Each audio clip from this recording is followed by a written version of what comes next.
माय माऊली नमस्कार. 18 पुराणातील एक पुराण श्री भविष्य पुराण महात्म्य कथासार अभिवाचन करत आहे. अध्याय 26 भाक्षात्तर तिलकव्रताचे महात्म्य. युधिष्ठिर म्हणाला, हे मधुसूदना, ब्रह्मा, विष्णू, महेश, गौरी, दुर्गा, सूर्य, अग्नी, सोम वगैरे देवतांची कोणती व्रती करावी हे तिथीच्या क्रमाने संपूर्ण सांगा. श्रीकृष्ण उतरले. डाक अन अशोक वृक्षांनी सजवलेल्या वसंत ऋतूमध्ये शुक्ल पक्षातील प्रतिपदेस व्यवस्थित स्नान करावे. पुरुषाप्रमाणे स्त्रियांनी पितरांना अर्धी द्यावी. शुद्ध अंतकरणाने नदीकाठी तलावापाशी घरीच अर्धी द्यावी. चांगल्या बारीक पिठाने एका पुरुषाची आकृती काढावी. गंध, अक्षदा, फुले, चंदनाच्या चुऱ्याने अनेक इतर नेहमीच्या उपचाराने पुरुषाची पूजा करावी. दीप लावून नैवेद्य दाखवा. नमस्कार करावा. पुढील वैदिक मंत्राने ही प्रार्थना करावी.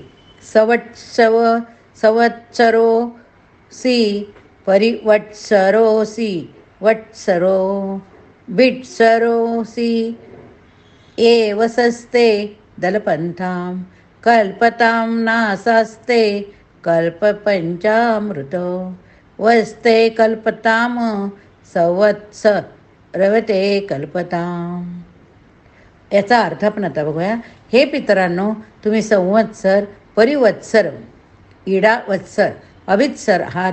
तुमचे स्मरण प्रत्येक पहाटेस रात्रंदिन हो. तसेच तुमचे स्मरण दर पक्षास, दर महिन्यात, दर वर्षाला हो. आम्हाला होतं. येता सांग पूजन आटोपल्यावर हात जोडून प्रार्थना करावी. हे भगवान, आपल्या प्रसादाने हे पूर्ण वर्ष मला चांगले जावो. दक्षिणा देऊन कपाळावर चंदनाचा टिळा लावावा. त्या दिवसवरही रोज असा टिळा लावावा. त्या दिवसानंतरही रोज असा टिळा लावावा. वर्षभर अशा चंदनाप्रमाणे शोभणारा टिळा कपाळीत लावावा. या टिळ्यामुळे भूत, प्रेत, दुर्वाह, पिशाच, शत्रू, ग्रह निरर्थक होऊन जाता. हे व्रत करून सील शत्रू यांना जिंकणारा महिपाल राजा, त्याची राणी चित्रलेखा सुखी झाले.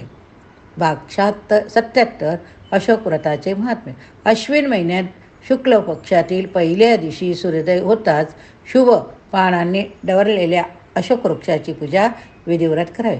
मोड आलेले 7 प्रकारचे धान्य, मोदक, नारळ पूजा द्रव्यात असावे. हात जोडून प्रार्थना करावी. हे अशोक वृक्षा, माझ्या कुळातील सर्व दुःखे तुम्ही नाहीशी करा. अशोका श्रद्धेने अर्धे देऊन पताका सुंदर वस्त्रांनी तो सजवावा. अशोकाची पूजा करणारी व्यक्ती दुःख करण्याची वेळच आल्याने कधीच दुःखी नसते. ही पूजा करताना तीळ, तांदूळ, यव, गहू वापरावे. त्याच्या मुळाशी भक्तिरूप नमस्कार करून प्रार्थना करावी. महारुक्षमाशाक मकरध्वज मंदिरः पार्थये त्वां महाभाग धनोपवनभूषण वनोपवनभूषण. नंतर दक्षिणा द्यावी. असे पूजन केल्याने स्त्रियांना स्वामी प्राप्त होऊन अतुल सुख मिळते. दमयंतीला नळराज आणि सती वेदवतीला स्वाहा आणि सीतेला राम याच व्रताने मिळाले. भाग 78 बृहत तपो व्रताचे महात्म्य. बृहत तपो व्रत हे संपूर्ण पापाचे हरण करणारे व्रत. हे व्रत देव, राक्षस, मुनी या सर्वांना दुर्लभ. अश्विनाच्या शेवटच्या पर्वात तूप घातलेली खीर रात्री खावी. चित्त शुद्ध ठेवून वाळवलेले यव घातलेला भात फक्त भोजनात घ्यावा. परम पवित्र होऊन बेलाच्या काठीने दात घासावे. शंकराला नमस्कार करावा व मंत्र म्हणावा. ओम देवव्रतमिदं कर्तुर्मिच्छामि शाश्वतं तवाज्ञा महादेव तथा निर्वैत्य कुरु. याप्रमाणे 16 वर्ष केल्यावर मार्गशीर्ष प्रतिपदेस गुरुच्या सल्ल्याने महादेवाचा जप करावा. स्नान करून देवपूजा करावी. रात्री दिवे लावून यमुना महादेवास आव्हान करून बोलवावे. महादेवाचे भक्त असलेल्या व्रतिविद्वानांना सपत्नीक बोलवावे. ही मेहुणे आपल्या पतीप्रमाणे 16, 8, 4 किंवा 1 असावी. आपण जेवू नये. महादेवाचा जप करीत रात्री जमिनीवर स्वच्छ बिछाना घालून झोपावे. भाग 79 यमद्वितीया व्रताचे महात्म्य.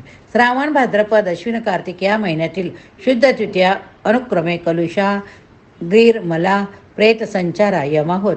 या चातुर्मासात आपण केलेल्या पापाचे हरण होते. वरील 4ही नावे कशी काय पडली तर एक प्राचीन कथा श्रीकृष्ण युधिष्ठिराला सांगतात. प्राचीन काळी वृत्रासुराचा वध करून इंद्र स्वर्गाच्या गादीवर बसला.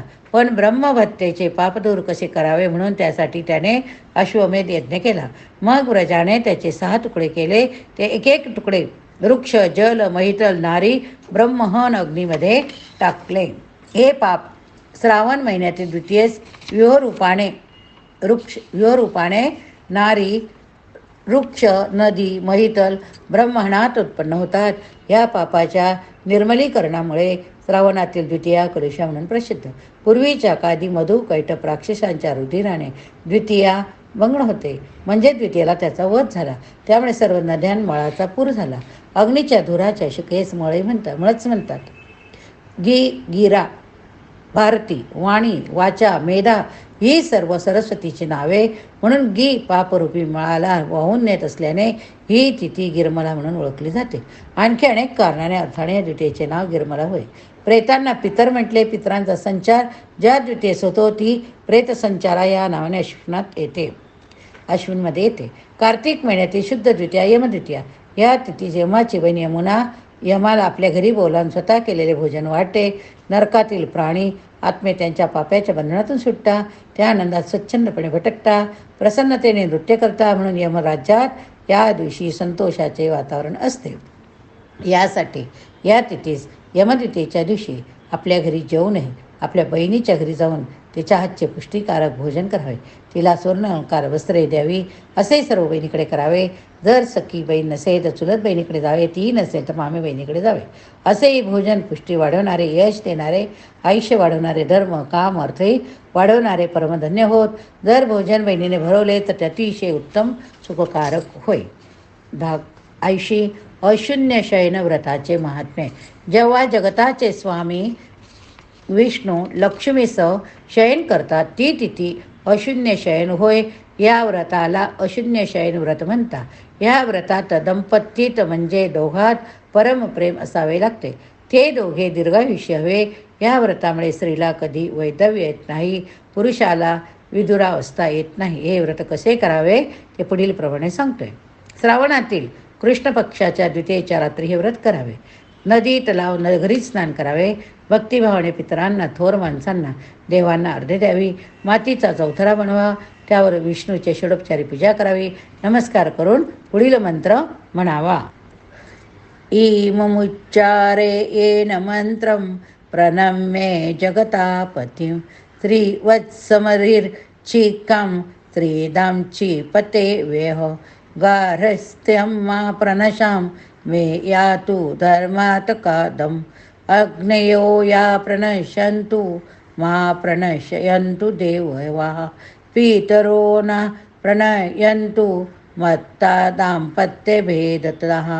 या मंत्राचा अर्थ असा आहे की हे श्रीवत्सा, हे ऋषींच्या कांता, हे श्रीधाम, श्रीच्या स्वामी, हे नष्ट न होणाऱ्या विष्णू, धर्म अर्थ काम प्रदान करून माझ्या गृहस्थाश्रम संपणार नाही असे कर.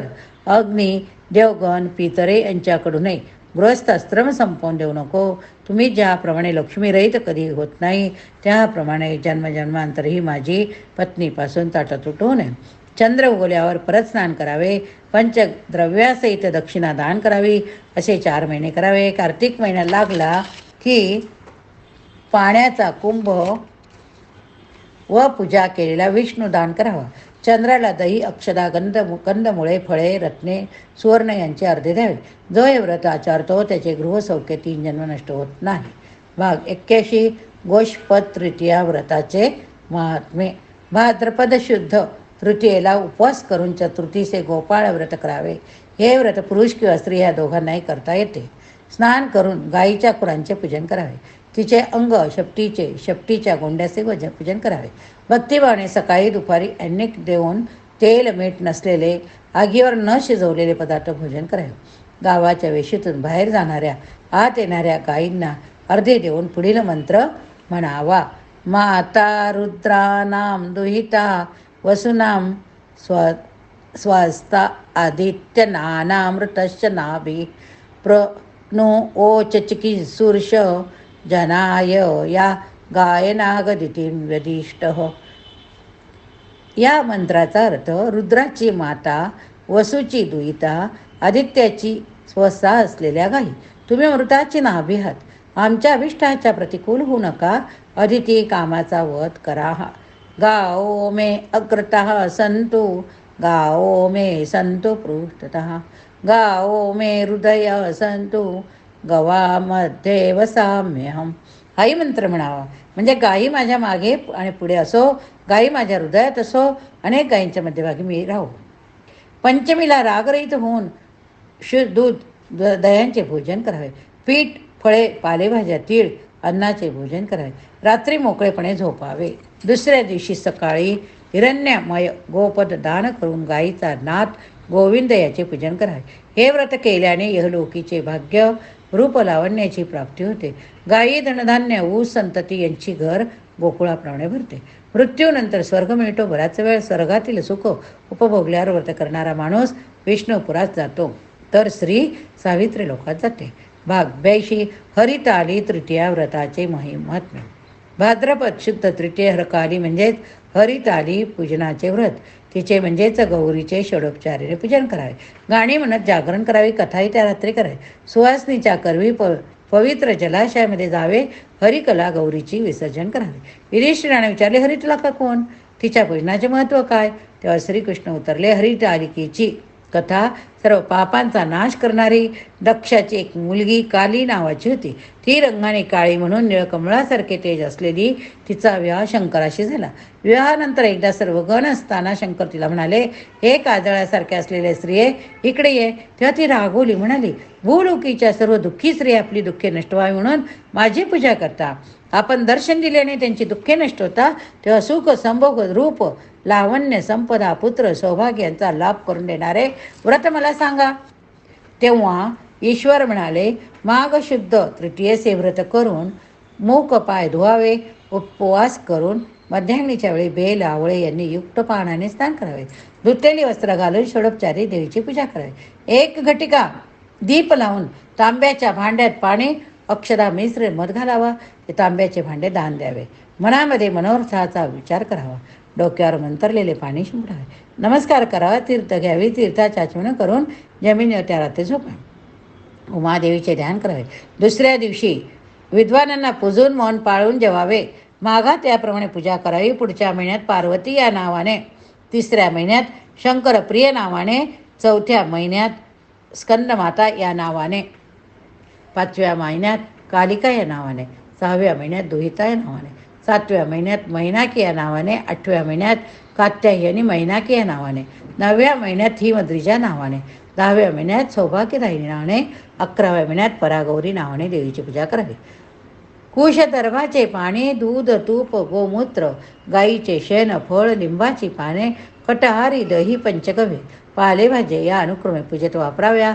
प्रत्येक महिन्यात याप्रमाणे उपवास करून अखेरीस पारायण करणाऱ्या विद्वानास कुसुंब, आज्य, मीठ, जिरे, गुळ द्यावे. 12 अक्षरी मंत्र म्हणा. याप्रमाणे पार्वतीने व्रत आचरल्यानंतर तिने अग्नीत काळेपणा जाळून टाकला. ती हरकाली गौरी झाली. गौरी या नावाने ओळखली जाऊ लागली. पूजा केलेली हरकाली पुढील मंत्र म्हणून विसर्जित करावी. अर्चिता सीमया भवत्या गच्छ देवी सुश्रालयम हरकाले शिवे गौरी पुनरागमया नायच. हे देवी, मी तुमची भक्तिपूर्वक पूजा केली. आता तुम्ही देवाच्या घरी जा. हे हरकाले शिवे हे गौरी, पुन्हा येण्यासाठी मी तुमचे विसर्जन करतो. या ठिकाणी हा भाग संपला. पुढील भागात आपण ललिता तृतीया व्रताचे महात्म्य बघूया. हरये नमः. पुराणां सर्वशास्त्राणां प्रथमं ब्रह्मणा स्मृतम् उत्तमं सर्वलोकानां सर्वज्ञानोपपादकम्.